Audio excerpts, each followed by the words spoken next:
Queridos, eu estava pensando acerca da palavra, o que trazer para os irmãos, né?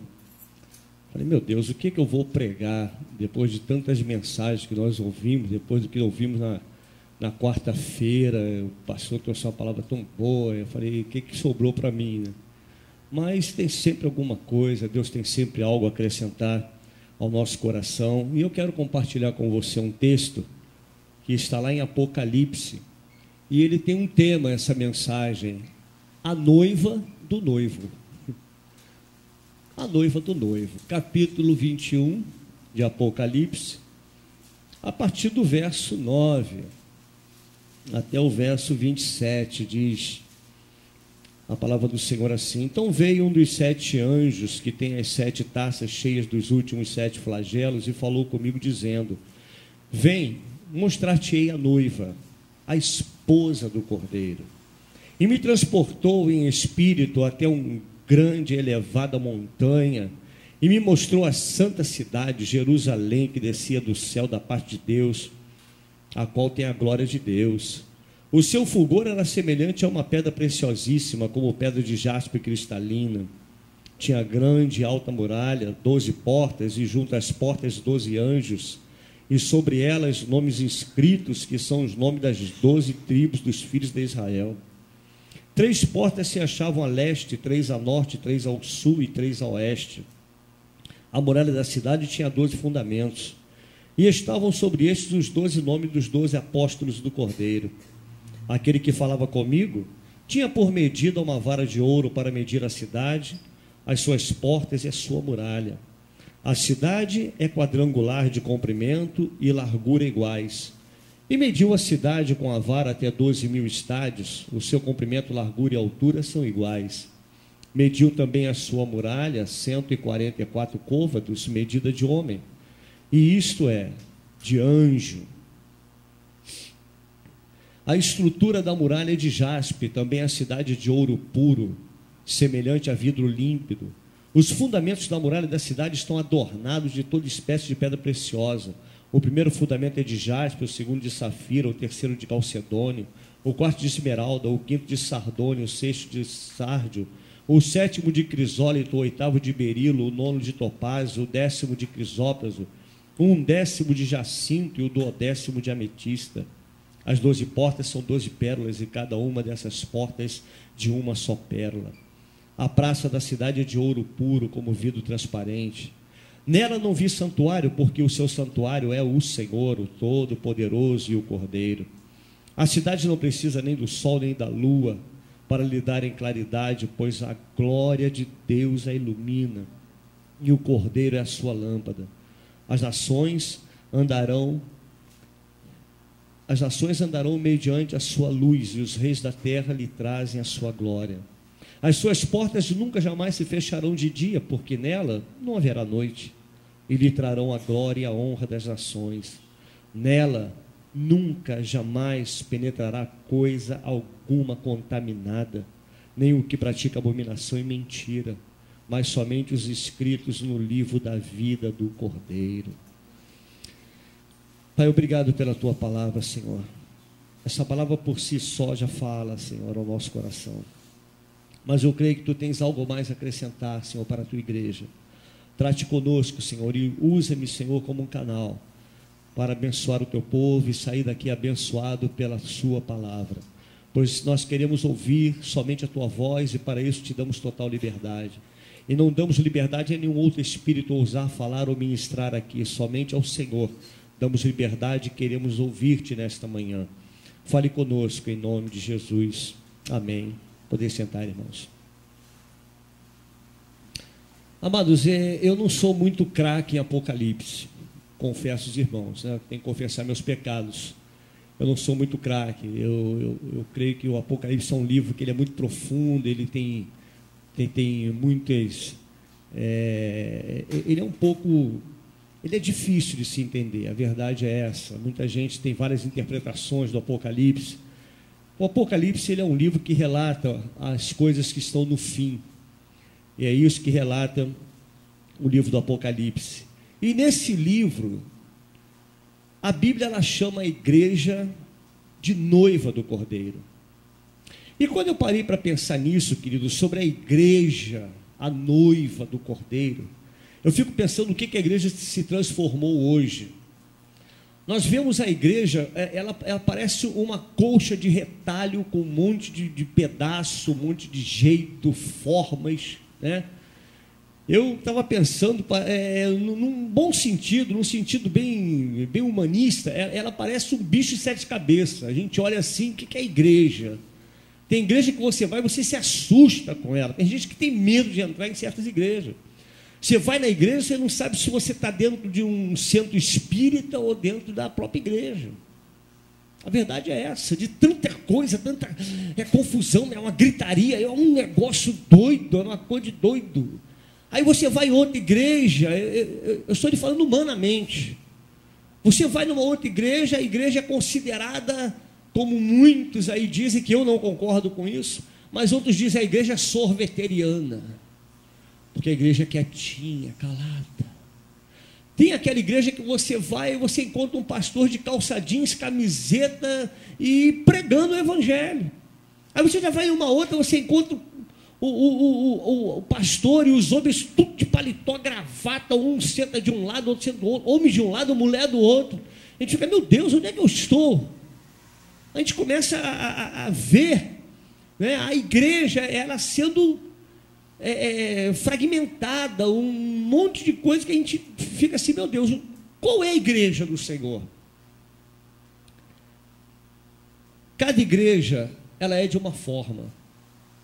Cada igreja tem a sua maneira de ser. Cada igreja tem os seus costumes. Cada igreja, ela tem as suas liturgias. Nós aqui, nós temos os nossos costumes, temos as nossas liturgias. E eu lhe digo, Deus está aqui. Amém? Mas também eu não posso dizer a você que Deus não está naquela lá do reteté. Eu não posso dizer isso para você. Eu não posso dizer que aquela igreja que está no ripa, eu não posso dizer que essa igreja, Deus não está lá. Porque eu parto do princípio que eu não sou Deus. Nós não somos Deus para julgar isso. E também não podemos dizer que aquela igreja que não dá um glória a Deus, aleluia, não bate palma, não fala nada, não, Deus não está lá. Não posso dizer isso. Porque nesses lugares a palavra tem se cumprido, e a palavra do Senhor diz que aquele que está em Cristo é nova criatura, e as coisas velhas passaram e tudo se fez novo. E quando você entra numa igreja dessa, você vê novas criaturas. Você vê. Então tem igreja de todo tipo. Mas em meio a tanta igreja, em meio a tantas liturgias, em tantas formas, a gente para pensar qual é a certa. Qual é a verdadeira? A gente fica assim, meu Deus, qual é a verdadeira, qual é a certa? Nós que somos igreja, nós temos esse costume, e eu digo, que eu peço perdão aos irmãos, mas a gente tem uma péssima mania. A gente como igreja acaba entrando em litígio com a própria igreja. Não, aquele ali não, isso aí, rapaz, isso aí não é de Deus, não. Eu não estou lhe falando o que pregam, eu não estou lhe falando isso. Estou lhe falando das formas. A gente vê formas e a gente julga as formas. A gente diz, aquele ali não é de Deus. Por que não é de Deus? O cara só sabe falar nessa língua aí, rapaz. Caramba, o cara entra na igreja, ele salta, Irmãos, a gente fica entrando nesse litígio, nós vivemos nessa briga particular. E aí eu lhe pergunto, nós estamos certos ou estamos errados? Pense nisso. Será que nós estamos agindo com coerência quando nós falamos certos assuntos que não condizem com a palavra? Será que a gente é a igreja certa, a igreja verdadeira? E quando eu lhe falo de igreja, eu estou lhe falando da igreja, não aquela igreja que os homens se preocupam com ela, que vai lá, coloca um CGC, coloca um CEP, um nome. Não é essa igreja. Será que na visão do noivo, nós estamos sendo aprovados ou reprovados? Eu quero falar para você, querido, a nível pessoal, porque cada um de nós somos igreja do Senhor, amém, irmão? Somos igreja. E a pergunta que eu lhe faço nesta manhã: nós somos aprovados ou reprovados pelo Senhor? Será que o que você faz, querido, condiz com a palavra, ao ponto do noivo olhar para você e dizer: eis a minha noiva? Temos que pensar um pouco nisso nesta manhã. Existem verdades sobre a igreja aqui nesse texto, irmãos. Esse texto nos mostra a revelação da noiva na perspectiva do noivo, na visão do noivo. Ele começa esse verso 9 dizendo assim: então veio um dos 7 anjos, que tem as 7 taças cheias dos últimos 7 flagelos, e falou comigo dizendo: vem, mostrar-te-ei a noiva. Quem? A esposa do Cordeiro. Ao olhar para a igreja, Jesus ele não vê uma instituição, porque, aliás, irmãos, Jesus ele não veio fundar uma religião. Religião é coisa da nossa cabeça, religião é coisa do homem. Ele não veio para isso. Ele não veio para dizer: eu sou líder da igreja evangélica. Deixa eu lhe falar uma coisa. Talvez eu agrida um pouco com aquilo que vou lhe revelar nessa manhã. Jesus não é evangélico. Por que lhe digo isso? Quando ele chega diante de uma mulher pecadora, aqueles homens estavam para apedrejar aquela mulher, e simplesmente o Senhor dos senhores, o Rei dos reis, ele olha para aquela mulher e diz: quem não tem pecado, atire a primeira pedra. E eu lhe digo profundamente, meu irmão, se ele fosse evangélico, sabe o que ele diria? Você pecou, vamos levar o caso à igreja. Vamos lá, irmãos, o que vocês acham que devo fazer com ela? Ah, sim, a sua opinião é muito boa. Ela deve ficar mais ou menos 1 ano sentada no banco. Muito bem, 1 ano no banco. Quem tem mais uma outra opinião? Ah, sim, a irmã não vai mais tomar ceia. Você vai ficar um tempo sem tomar a ceia. Assim é o evangélico. Ele não é evangélico. Ele é Deus. Ele é Deus. Ele olha e diz: dos teus pecados eu não me lembro mais. Vá e não peques mais. Ou seja, eu vou apagar isso daí, porque eu tenho poder para te transformar em uma nova criatura. Ele não veio fundar uma religião. Ele é Deus. Ele é o Senhor da igreja. Jesus, ao olhar para a igreja, querido, ele vê gente. Jesus, ao olhar para a igreja, ele vê vida. Ele vê corações, ele vê sentimentos. É assim que ele vê a noiva dele. Ele vê gente. Aliás, em uma das mensagens que eu ministrei, eu disse para a igreja: Jesus veio nos ensinar a gente ser gente como gente deve ser. E como é gente como gente deve ser? Gente parecido com ele. Gente igual a ele. Ele não vê o templo feito por mãos humanas, irmãos.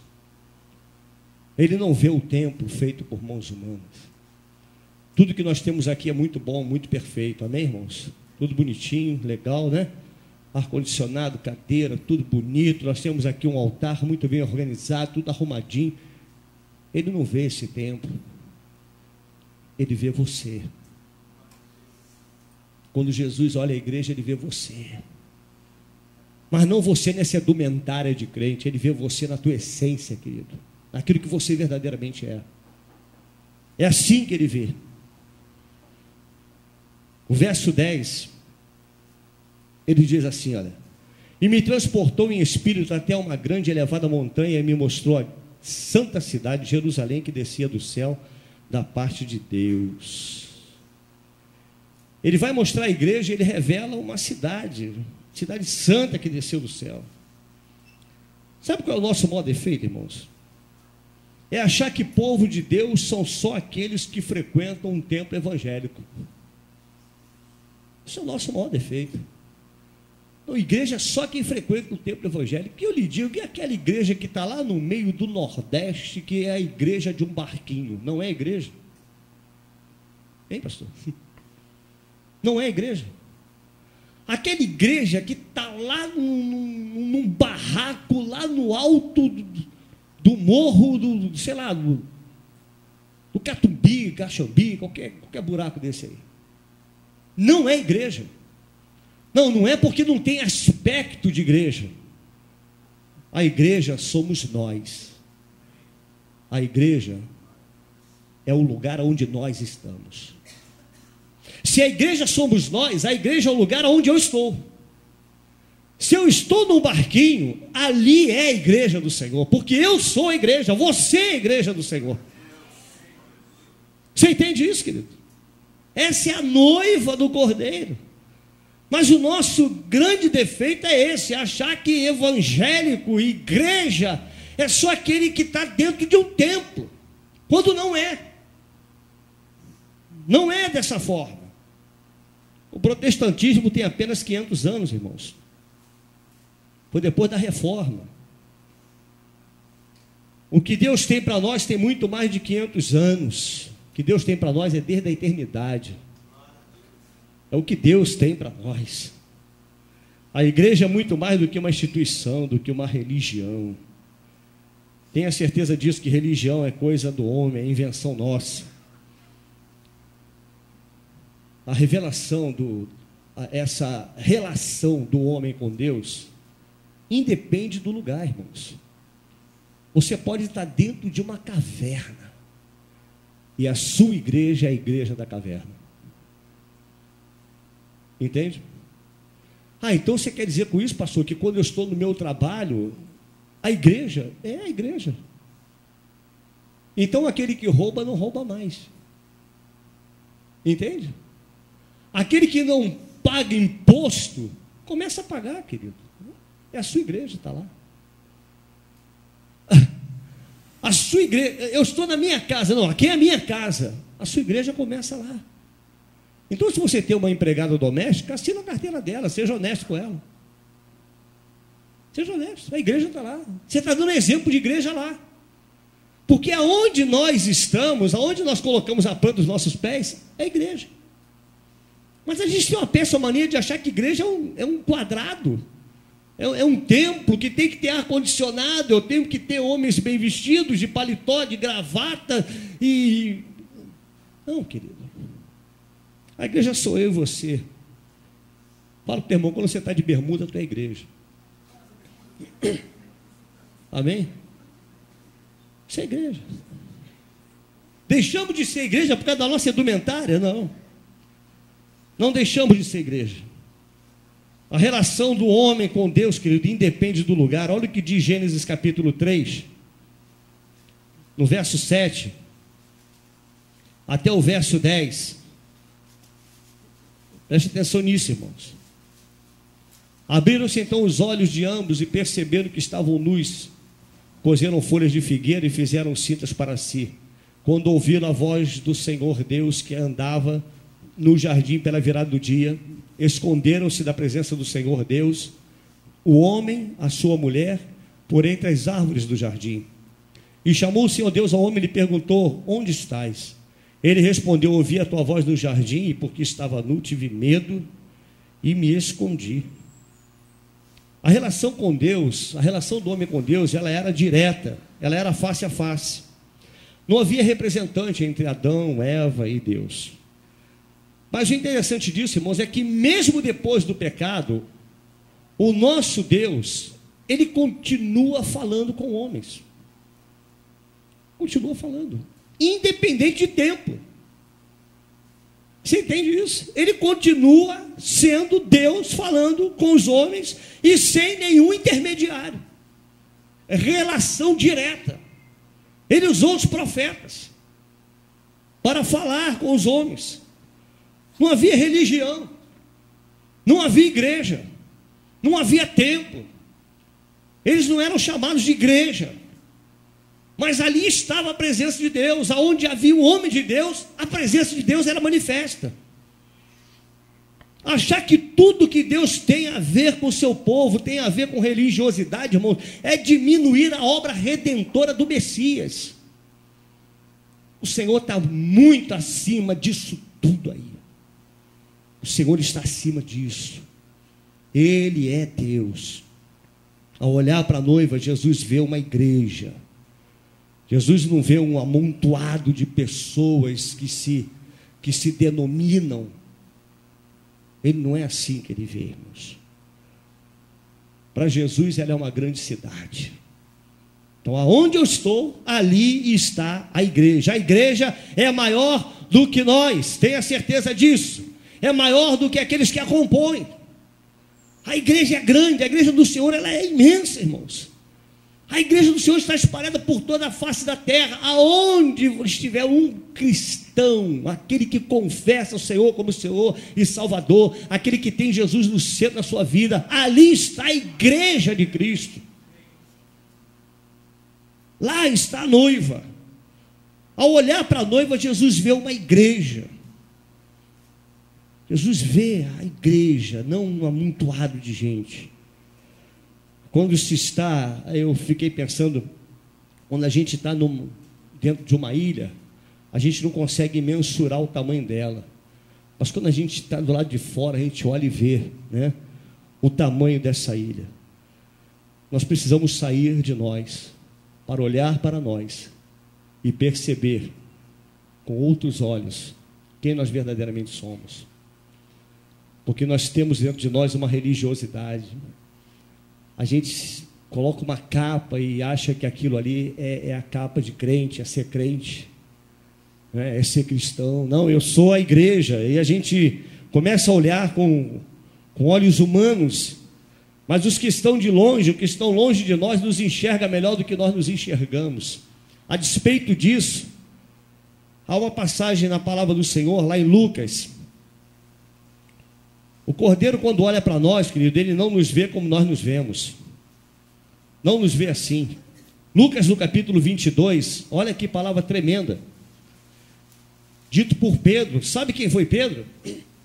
Pedro foi o homem que teve a capacidade de andar sobre as águas. Eu nunca flutuei em água. Você já flutuou em água? Já deu 2 passos na água? Eu não sei quantos passos Pedro deu, querido. Eu sei que ele andou. Eu sei que ele andou nas águas. E aqui no capítulo 22, do verso 31 ao verso 34, olha o que diz Pedro: Simão, Simão, eis que Satanás vos reclamou para vos peneirar como trigo. Eu, porém, roguei por ti para que a tua fé não desfaleça. Tu, pois, quando te converteres, fortalece os teus irmãos. Ele, porém, respondeu. Querido, olha a resposta do Pedrão: Senhor, eu estou pronto. Quantas vezes você falou isso? Senhor, eu estou pronto, eu sou o cara. Esse cara sou eu. Eu sou o cara, Senhor. Eu sou o cara. Eu estou pronto para ir contigo, tanto para a prisão como para a morte. Mas Jesus lhe disse: Pedrão, Pedrão, baixa a bola, Pedrão. Sabe por quê, Pedrão? Os olhos que você vê é diferente dos meus olhos. Pedrão, enquanto você vê uma porta fechada, Pedrão, eu estou olhando depois da porta. Eu estou vendo o que vai acontecer lá na frente. Eu sei exatamente quem é você e o que você fará. Ele disse: afirmo-te, Pedro, que hoje, querido, não passou muito tempo. Ele poderia dizer: Pedro, eu te afirmo, daqui a 10 anos, quer dizer, a coisa cai no esquecimento. Mas não, olha que palavra tremenda. Eu te digo, hoje, Pedro, vai acontecer hoje. 3 vezes negarás que me conhece até que o galo cante. Imagina isso no coração de Pedro. Pedrão, sou o cara, eu andei nas águas, Senhor. Eu vou contigo onde o Senhor for. Mas a visão de Pedro era uma visão de dentro para fora. Jesus não, Jesus estava olhando de fora para dentro. Ele sabia o que se passava no interior de Pedro. E o que aconteceu, irmãos? Negou ou não negou? Sim ou não? Quantas vezes? Aí depois, o galo cantou. Irmão, foi a mensagem que Pedro não queria ouvir. Ele ouviu e viu de um galo. Ele não queria ouvir essa mensagem.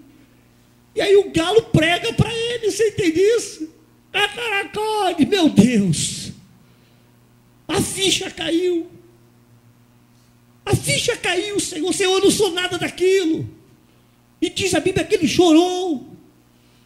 A ficha cai, irmãos.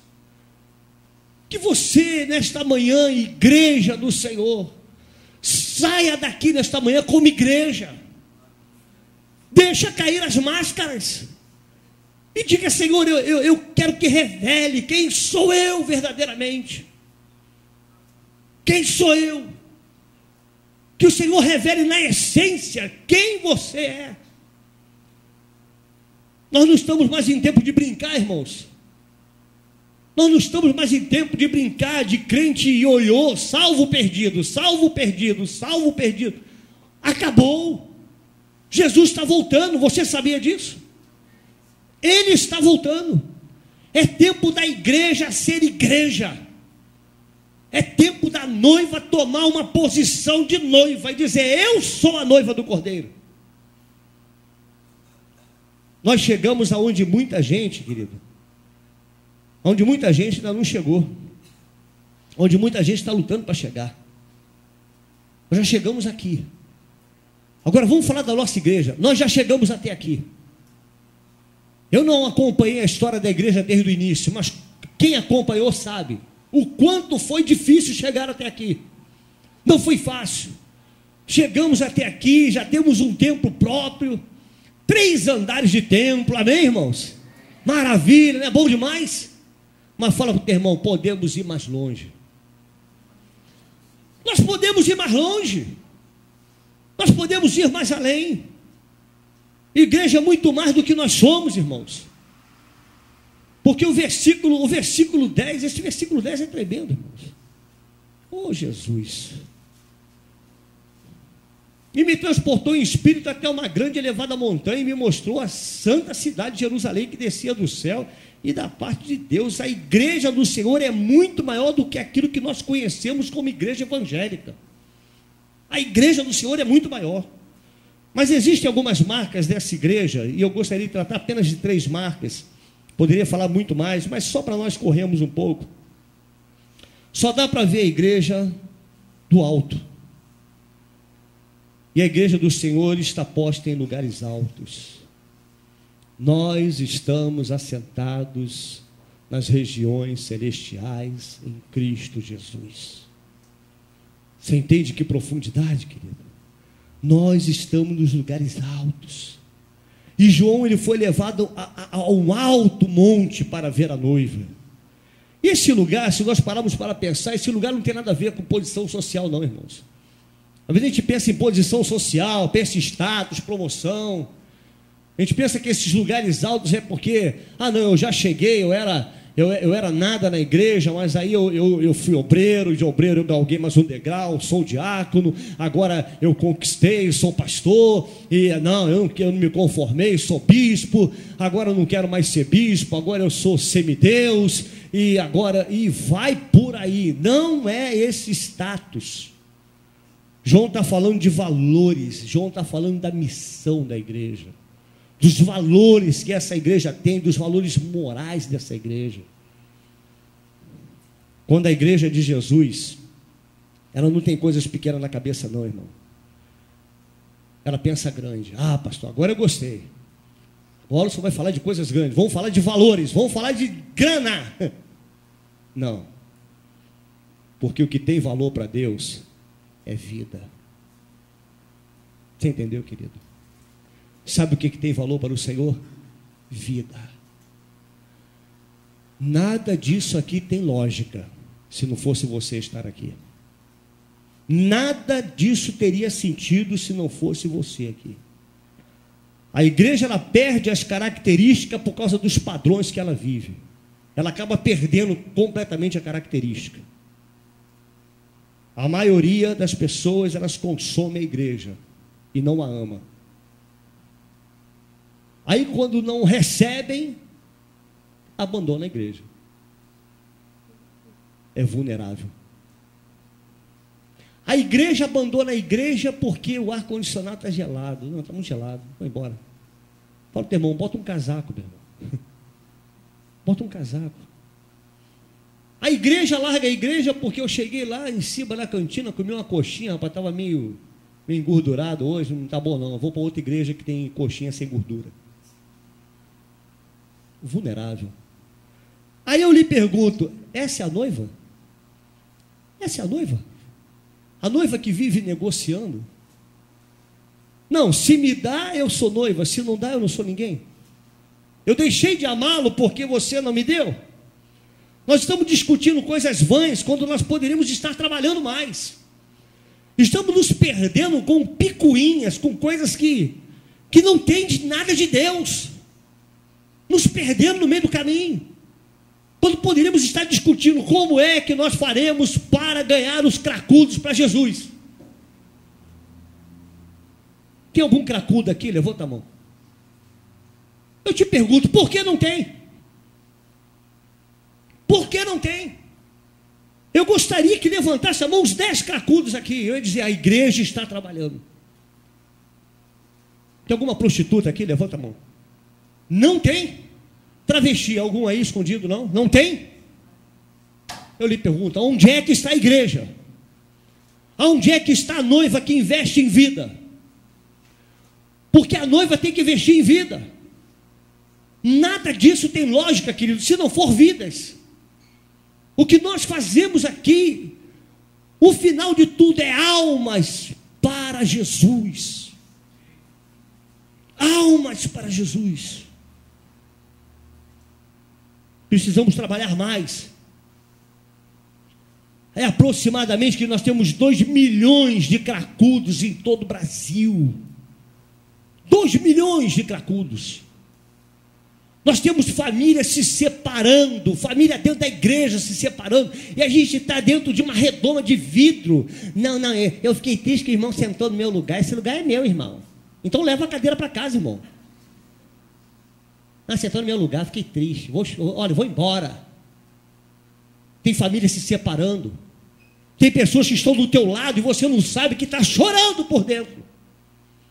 Chorando. Tem pessoas tristes nesse lugar.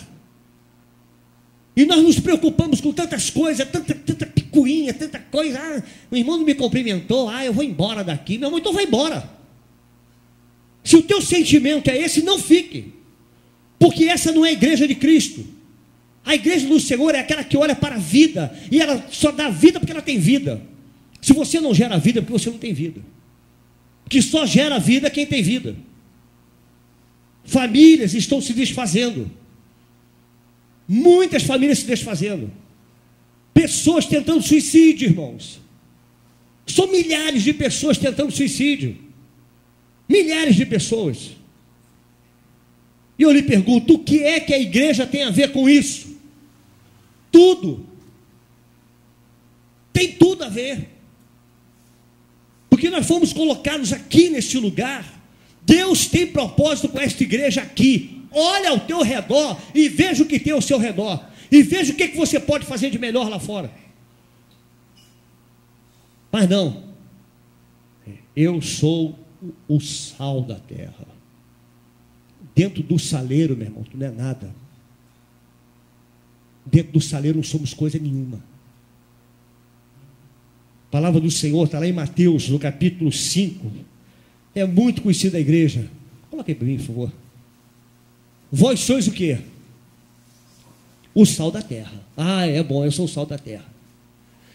Ora, se o sal vier a ser insípido, como lhe restaurará o sabor? Verso 14. Para nada mais presta, senão para lançado fora, ser pisado pelos homens. Vós sois a luz do mundo. Não se pode esconder a cidade edificada sobre um monte.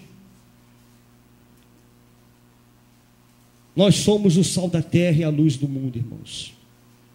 somos o sal. Somos nós quem preserva a carne humana, chamada sociedade, que está em estado de putrefação. Fomos chamados para isso, para olhar para essa sociedade que está morta e salgar essa sociedade. Fomos chamados para isso. Igreja do Senhor, é tempo da igreja sair da igreja. Ah, então eu vou ficar em casa. Você não entendeu nada. Se essa é a sua teoria, não entendeu nada. É tempo do sal ser sal lá fora. Atende que deve ser um anjo. Insistente por acaso. Nós somos o sal, querido. Não espera o anjo primeiro, irmão. Esperar o anjo primeiro. Nós somos a luz do mundo. Nós somos a luz que dissipa as trevas. E com certeza, se tirar a luz do mundo, perde o sentido, perde o rumo. Se tirar a igreja desse mundo, querido, o mundo perde o rumo. O mundo só não está pior porque a igreja está aqui, meu irmão. A igreja está aí. A igreja está inserida nessa terra, mas vai ter um momento que essa igreja será arrebatada. Quem será arrebatado? A noiva do Cordeiro. Vai ser a noiva. A noiva que não tem picuinha. A noiva que não negocia com o noivo. A noiva que não faz biquinho. A noiva que não se incomoda se a cadeira é confortável ou é um banco de madeira. A noiva que não se incomoda se está calor ou está frio. É essa noiva. A noiva que não murmura. A noiva que olha para o noivo e diz: tu és o meu Senhor. E enquanto o Senhor, Ele manda, é Ele quem dá as ordens, é Ele quem coordena, é Ele quem dirige. Ele é Senhor. É essa noiva que será arrebatada, irmãos. Jesus vê uma igreja que se recusa a viver só para si. Jesus vê a igreja, a noiva, ela não vive só para si. Martin Luther King, ele já dizia uma frase: quem não tem uma causa pela qual morrer não merece viver. A vida só tem sentido quando nós damos vida, damos sentido à vida de alguém, irmãos. A igreja só tem sentido quando nós damos sentido à vida dos outros. Aí a igreja começa a ter sentido. Jesus abençoou uma igreja que não vive de seus próprios interesses. Eu estou pregando às sextas-feiras, eu estou dizendo no meio das mensagens: seja uma vírgula das bênçãos de Deus e não um ponto final. O que você recebeu de Deus, passa para os homens. Se você tem sido abençoado, abençoe. Porque você começa a ser abençoado não quando você recebe, sim quando distribui. Aí nós começamos a ser abençoados. Eu dei um exemplo claro: se nós tivermos aqui falta d'água, e você orar: Senhor, me manda água. O Senhor te manda 3 litros d'água. Bênção? É bênção ou não é bênção? É bênção? 3 litros d'água para quem tem sede? Aí você bebe 1 litro d'água. O que você vai fazer com os outros 2? Não, eu vou guardar porque amanhã posso ter sede de novo. Está errado, irmão. Você não foi abençoado. Porque do seu lado tem alguém com sede.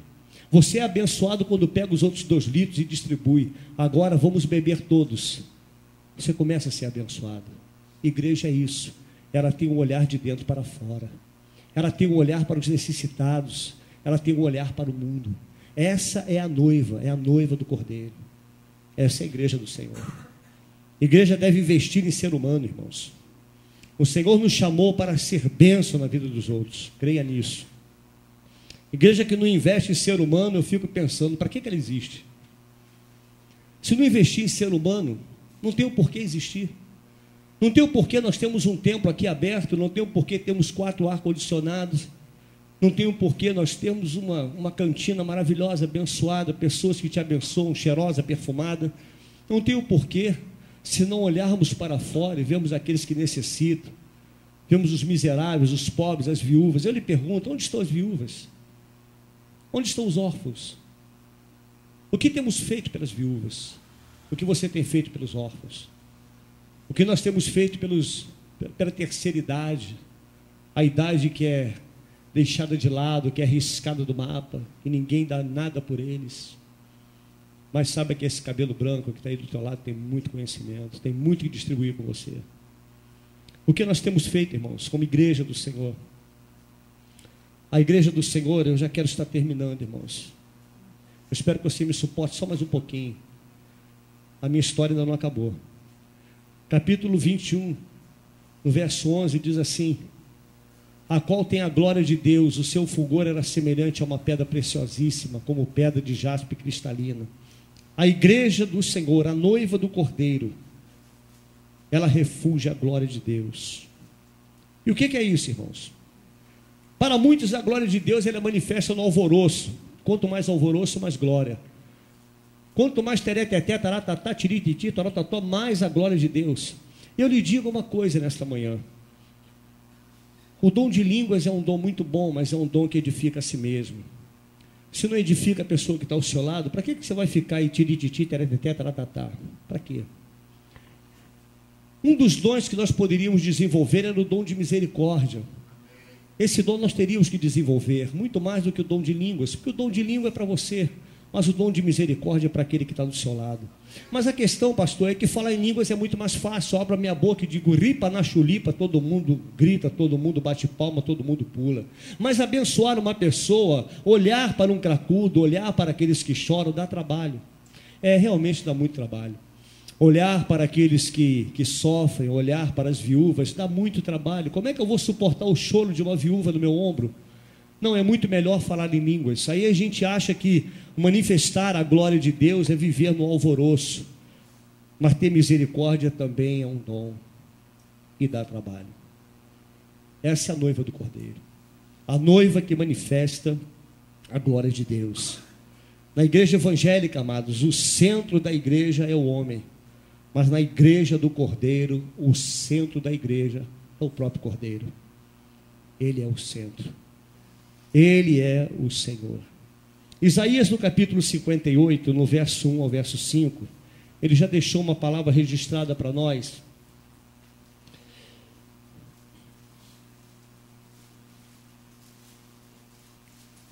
Verso 1 ao verso 5.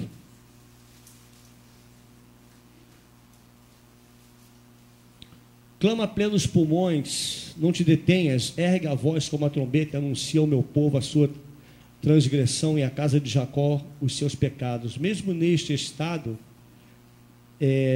ainda me procuram dia a dia, tem prazer em saber os meus caminhos.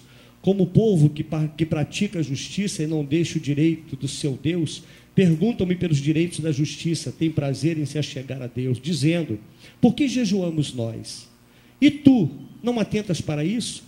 Por que afligimos a nossa alma e tu não o levas em conta? Eis que no dia em que jejuas, cuidai dos vossos próprios interesses e exigis que se faça todo o vosso trabalho. Eis que jejuas para contendas e rixas e para ferirdes com um punho iníquo. Jejuando assim como hoje, não se fará ouvir a vossa voz no alto. Seria este o jejum que escolhi, que o homem um dia aflige a sua alma, incline a sua cabeça como junco e estenda debaixo de si pano de saco e cinza? Chamarias tu a isto jejum e dia aceitável do Senhor? Deus fala do jejum que ele não recebe, esse jejum do religioso, que o único beneficiário de tudo, da fé dos crentes, na maioria, é ele mesmo. Esse jejum ele não recebe. Esse jejum não é o jejum da igreja do Senhor. E o verso 6 e o verso 7 diz: porventura não é este o jejum que escolhi, que soldes as ligaduras da impiedade, desfaça as ataduras da servidão, deixe livre os oprimidos e despedace todo julgo? Porventura não é também que repartas o teu pão com o faminto e recolhas em casa os pobres desabrigados, e se vires o nu o cubras e não te escondas do teu semelhante? Deus está dizendo: sai de si para abençoar a outros. Seja bênção na vida de alguém. Tenha olhos para alguém, tenha olhos para fora, não olhar para dentro de si mesmo e apenas buscar os seus próprios interesses. O jejum que agrada a Deus não é o jejum de si mesmo, irmãos. Não é esse jejum que a gente jejua para nós, para o nosso benefício próprio. Mas faça um jejum do teu eu nessa manhã. Jejue a sua ingratidão. Vou jejuar, eu não serei mais ingrato. Eu não serei mais soberbo. Eu vou jejuar. Eu não terei mais desamor. Nesta manhã eu quero ter comunhão. Nesta manhã nós queremos ter amor. Sabe o que o Senhor está dizendo para você, igreja? Ele nos quer amando. Tudo isso se resume em amor. Tudo. Porque nós jejuamos e não abençoamos aos outros. É tão interessante, eu estava pensando sobre o jejum. Quem jejua deixa de comer, amém, irmão? Não é assim? Eu lhe pergunto, o que você faz com a comida que sobra? Olha, eu jejuei, eu não comi carne hoje. Você deu para alguém? Não, pastor, estragou, joguei fora. E eu lhe pergunto, é melhor jogar fora do que comer? É melhor jogar fora do que doar? Deus quer que você doe aos necessitados, irmãos. Aquilo que você não usa. Deus quer que você seja igreja. Igreja que tem sensibilidade. Igreja que tem sentimento. Igreja que chora com os que choram. E que se alegre com aqueles que se alegram.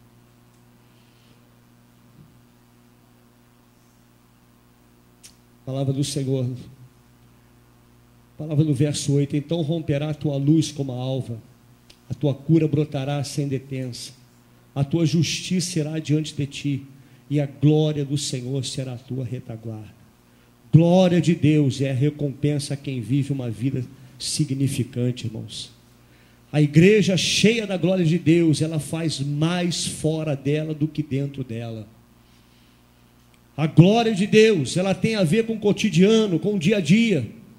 A glória de Deus, ela não pode ser manifesta somente num culto, porque eu digo para os irmãos, eu não quero esse Deus que se manifesta somente domingo, quarta e sexta. Não quero. Porque Deus, ele se manifesta na nossa vida segunda, terça, quarta, quinta, sexta, sábado, domingo, de semana a semana, de mês a mês, de ano a ano. Porque o nosso Deus é ilimitado. Mas nós limitamos Deus, achamos que ele se manifesta somente nos cultos. Não é assim, irmãos.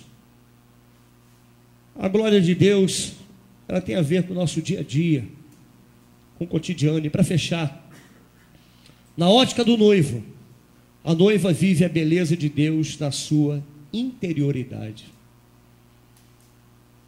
Verso 19, eu já estou fechando para você almoçar e ir embora para sua casa, curtir a sua família.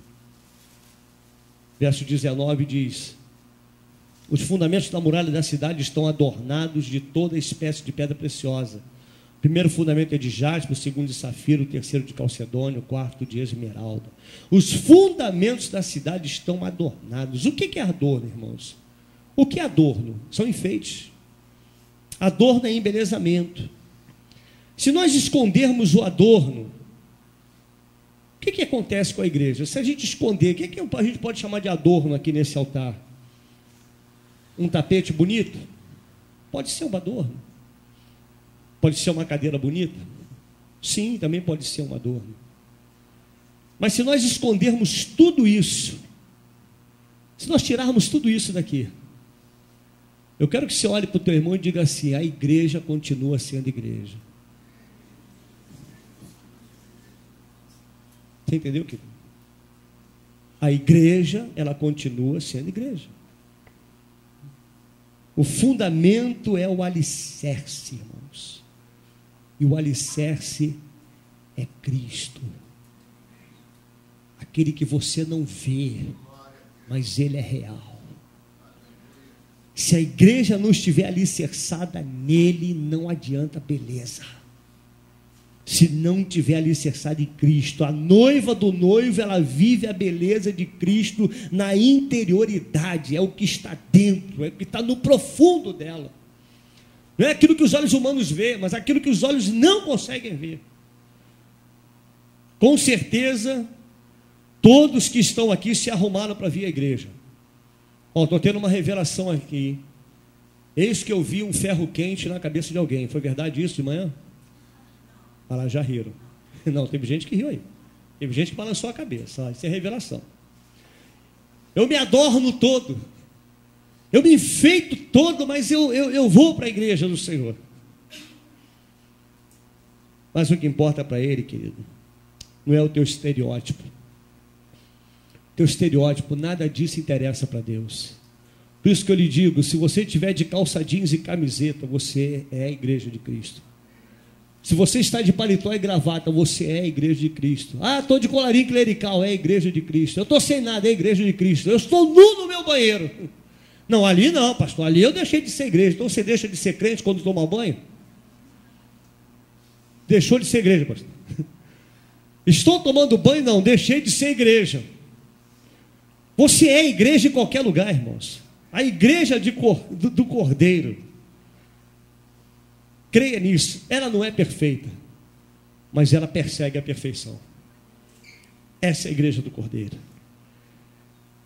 Deus quer nos levar nesta manhã nos lugares altos, irmãos, sendo essa pessoa que você é. Jesus, ele é o Cordeiro da igreja, e a igreja o persegue. Aonde ele vai, eu estou. Ele é o meu pastor, eu sou ovelha. Aonde ele vai, eu vou. Eu não sou bode, eu não sou gado. Entende? Que ele tem que estar tocando para um lado. Não, ele vai na frente. O pastor é assim, ele vai na frente. E as ovelhas o seguem. Porque as ovelhas do Cordeiro ouvem a voz do Cordeiro. Elas sabem quem é o Cordeiro. E se você sabe quem é o Cordeiro, mude a sua maneira de pensar, irmão. Saia daqui nessa manhã dizendo: Senhor, eu quero ser igreja do Senhor. Manifesta a tua glória, Senhor, nesse lugar. Você quer ver a face do Cordeiro, querido? Se você quer ver a face do Cordeiro, mude. Se a glória de Deus está sobre você, querido, você vai vencer em nome de Jesus. Você vai chegar lá. Diga para o Senhor: Espírito de Deus, manifesta nessa manhã o teu poder e revele o peso da tua glória para a tua igreja. Vamos nos colocar de pé, irmãos. Aplauda ao Senhor. Aplauda Ele. É para Ele, não é para mim não. Eu nem mereço isso, mas Ele merece. Olha, se é para o Senhor, está muito fraco, irmão. Isso!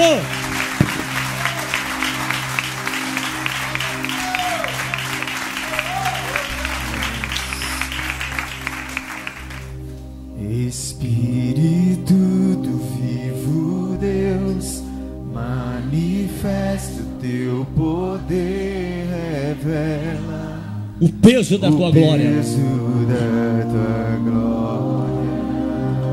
Isso é bom demais.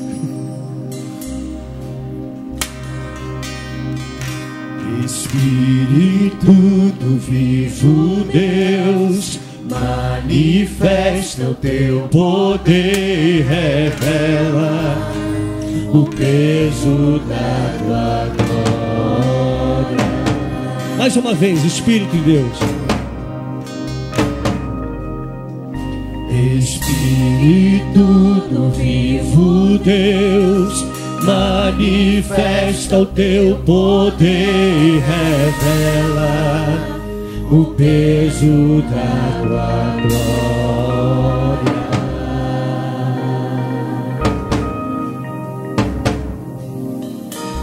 Espírito do vivo Deus, manifesta o teu poder, revela o peso da tua glória.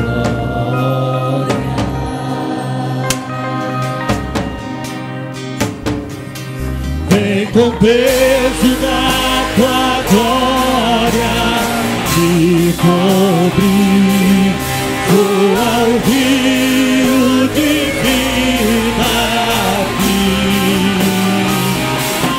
Que a verdade do teu reino reine em mim, o peso da tua glória. Vem com o peso da tua glória aqui. Espírito do Deus vivo. Vivo Deus, manifesta o teu poder. Revela, Senhor, o peso da tua glória neste lugar.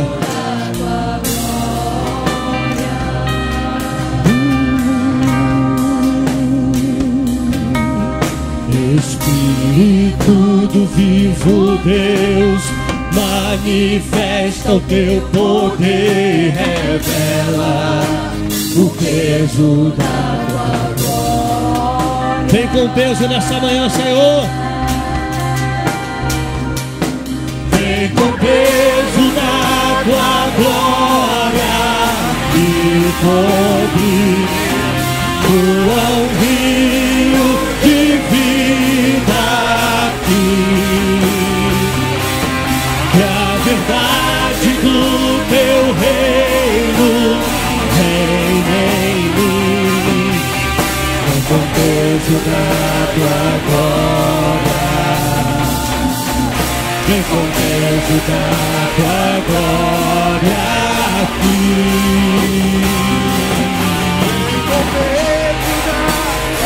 Vem, Senhor, e poder, tua um rio de vida aqui. A verdade do teu reino reine em mim. Vem com peso da tua glória, vem com peso da tua glória aqui. Buscamos tuas mãos, tua face queremos ver e conhecer teu coração. Revela tua glória com poder.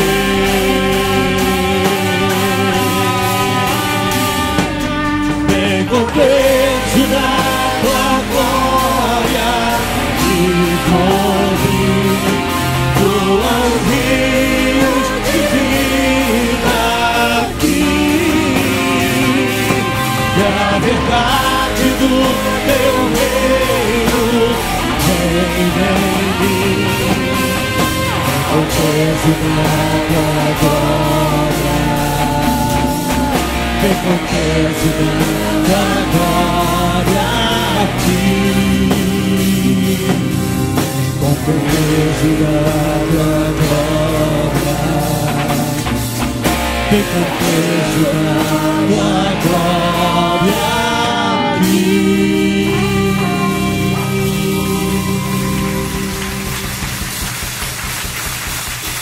Glória a Deus, aleluia.